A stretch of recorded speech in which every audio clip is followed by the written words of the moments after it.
एक ऐसा मूवमेंट देखने को मिलता है। मेजर हम बात करेंगे यहाँ बिटकॉइन और इथेरियम का। इनमें आपको अभी एक ऐसा फ्लक्चुएशन देखने को मिलता है, कहाँ पे आपकी बाइंग होगी, क्या कुछ आपको यहाँ टारगेट देखने को मिलेगा। तो दोस्तों यहाँ वीडियो स्टार्ट करने से पहले मैं आपको कहूंगा, अगर आप हमारे चैनल पे नए हैं तो प्लीज हमारे चैनल को सब्सक्राइब कर लें, बेल आइकन को प्रेस कर लें, ताकि हमारे चैनल से रिलेटेड हर एक अपडेट आपको टाइम टू टाइम में करेक्शन होता है, डाउनफॉल होता है, तब मैंने आपको बोला था कि अभी करेक्शन पे आपकी बाइंग हो सकती है अगर आपने सितंबर के बॉटम को मिस कर दिया है। तो फिलहाल अभी अगर इनके हम प्राइस की बात करें तो बिटकॉइन का करंट प्राइस आपको 62,800 के रेंज में देखने को मिलता है।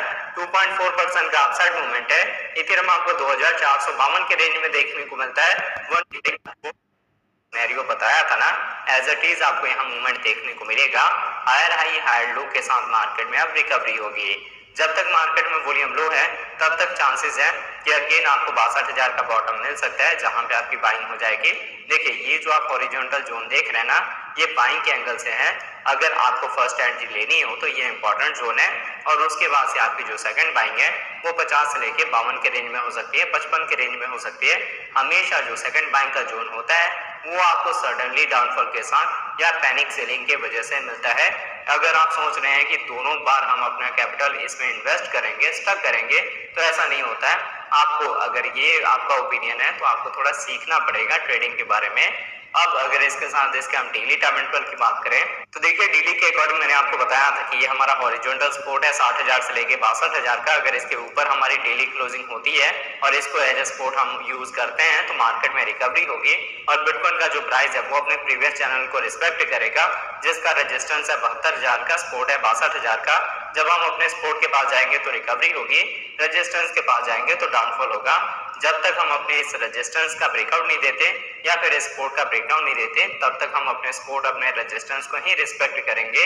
और जब हम इसका ब्रेकआउट देंगे तो आपको 2024 का ऑल टाइम हाई मिलेगा, जो कि 80,000 का जोन हो सकता है। अब क्या है, धीरे धीरे मार्केट में मेरे अकॉर्डिंग रिकवरी होनी चाहिए। सबसे पहले आपका जो टारगेट है वो निकल के आएगा हमारा कंफर्मेशन जोन, जो है 67,500 का, क्योंकि मैंने आपको यहाँ पे ट्रेंड लाइन ड्रॉ करके बताया था कि अगर हमारा स्ट्रेट लाइन रेजिस्टेंस निकल के आता है, फिर भी जो हमारा सपोर्ट है वो राइजिंग साइड में है, मतलब ओवरऑल जो पैटर्न फॉर्म हो रहा है इसको हम बोलते हैं असेंडिंग ट्रायंगल का। ये एक बुलिश पैटर्न होता है, और इसी के फॉर्मेशन के साथ हम अपने प्रीवियस चैनल वाले रेजिस्टेंस का ब्रेकआउट देंगे, फिर आपको इसका नवा ऑल टाइम हाई मिलेगा। तो होप आपको बिटकॉइन का डेली और 4 आवर का टाइम इंटरवल अच्छे से समझ आ गया होगा। करेक्शन वाइज अगर आपको वापस से ये जोन मिलता है तो आपकी बाइंग होगी, अदरवाइज अगर आपकी ऑलरेडी बाइंग है तो आप अपने ट्रेड को लॉन्ग टर्म के लिए होल्ड कर देंगे। अब अगर इसके साथ इसके हम वीकली टाइम इंटरवल की बात करें तो वीकली के अकॉर्डिंग मैंने आपको बताया था कि आप सिंपली 2021 के ऑल टाइम हाई को मार्क करेंगे। अगर इसका हम ब्रेकआउट देंगे तो आपको 75,000 का 80,000 का टारगेट मिलेगा। अदरवाइज क्या होगा, करेक्शन आएगा, डाउनफॉल आएगा। करेक्शन और डाउनफॉल के साथ आपको बुल फ्लैग का या फॉलिंग एज का पैटर्न देखने को मिल सकता है। दोनों पैटर्न बुलिश हैं। अगर हम अपने रेजिस्टेंस का ब्रेकआउट देंगे तो आपको ये सारे टारगेट मिलेंगे। ट्रेंड वाइज अभी भी हम अप में हैं तो मार्केट में रिकवरी होगी। ऐसे में आप अगर ट्रेड लेना चाहते हैं फ्यूचर का तो लो लेवरेज के साथ आप लॉन्ग ओपन कर सकते हैं, शॉर्ट आपने ओपन नहीं करना। इन केस अगर हम अपने इस हॉरिजॉन्टल सपोर्ट को ब्रेक कर देंगे तब भी आपने अपॉर्चुनिटी फाइंड करनी है लॉन्ग के साइड में, शॉर्ट की साइड में कुछ नहीं करना आपने।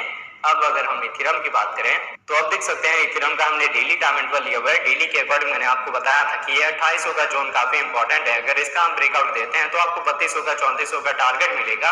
अदरवाइज क्या होगा, करेक्शन आएगा, डाउनफॉल आएगा, और करेक्शन और डाउनफॉल के साथ आपको सेकंड एंट्री का जो जोन मिलेगा वो मिलेगा 2000 का।